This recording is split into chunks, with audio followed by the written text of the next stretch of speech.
Hey everyone, and welcome to the channel. Today we're diving into the world of rental properties and mortgages. Specifically, we'll be talking about two key concepts, rental addbacks and rental offsets. And these are crucial for understanding how your rental income affects your ability to qualify for a mortgage on an investment property. Now, what is actually a rental property? Before we jump into it, let's quickly establish what we're even talking about. Now, a rental property is a house or a condo or sometimes even a townhouse you're purchasing to generate income by renting it out to a tenant. And it's a fantastic way to build wealth passively, but there's more to it than just collecting rent, and that's why addbacks and offsets matter so much. I truly think you're gonna get a ton of value out of this video if you're looking to buy your second, third, fourth, fifth, whatever home it is. So continue watching, but before we get into everything, please hit that subscribe button, like this video, and ring the bell to be notified. It would mean a lot and helps these videos get pushed out in front of people just like yourself. Okay, let's get on into it. So now when you apply for a mortgage on a rental property, lenders consider your income and your expenses, and they want to see if you can afford the mortgage of the rental property and all your other debts combined. Now, this is where addbacks and offsets come in. There are two different ways lenders factor in your rental income when assessing your financial situation. Rental addbacks are simply when the lender is adding a percentage of that rental income to your income to help you borrow more for the mortgage. So this is typically around 50%, and some go up to 100%, and they're adding this to your income. This may sound great, but it really isn't. And the reason why is, say you're making about $2,400 a month in rent.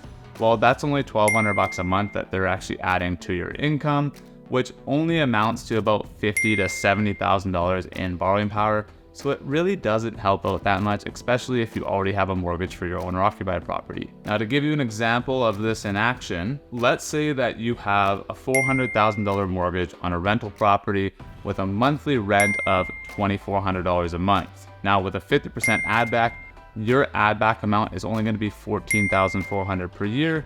And this increases your qualifying income, but not that much. It's about 4 to 5 times if you're using the 4 to 5 times rule. So $50,000 to $75,000, like I just said. So it really doesn't make too much of a difference. Now, rental offsets are a much more powerful tool, and instead of adding that income, they allow you to subtract a portion of your rental expenses from your total housing costs. And here's how it works. The lender takes a percentage of your rental income, just like they do with the add back, usually around 50%, and then they use that amount to offset your mortgage payment, property tax, and heating costs. This is often referred to as PIT. Now let's use the same $2,400 a month of rent. Now with a 50% offset, that's $1,200 that go towards your PIT, which means if you have $1,800 a month as a mortgage payment and you're getting $1,200 with your offset, you actually only have to qualify for that remaining $600. And some lenders even exclude taxes and heat and only make you go off the mortgage amount. So this offset is really how you see people buying a second, third, fourth, fifth, sixth property, and they just keep racking up these properties because in most cases what they're doing is they're just completely offsetting that property. Their rental income is double what their mortgage payment actually is, meaning the bank is actually looking at that property as if it doesn't exist. And then that way they can move on to buy the next one, and then the next one, and the next one, and it keeps on going. But here's the catch. Not all lenders are equal, and not all offer a rental offset. Most, in fact, offer that add back method that doesn't really help too much. Some have add back all the way up to 100%, but the offset makes a huge difference. And this is why it's so important to work with a mortgage broker that knows these kind of files and works with investment properties all the time, because we know which banks offer the best offsets, which ones remove the taxes, which ones remove the heat, that allow you to qualify to borrow quite a bit more. Now, if you gained some value out of this video, please hit that subscribe button, like this video, and ring the bell to be notified. It does go a long way in helping me out, and I want to continue to provide as much value for you guys as possible.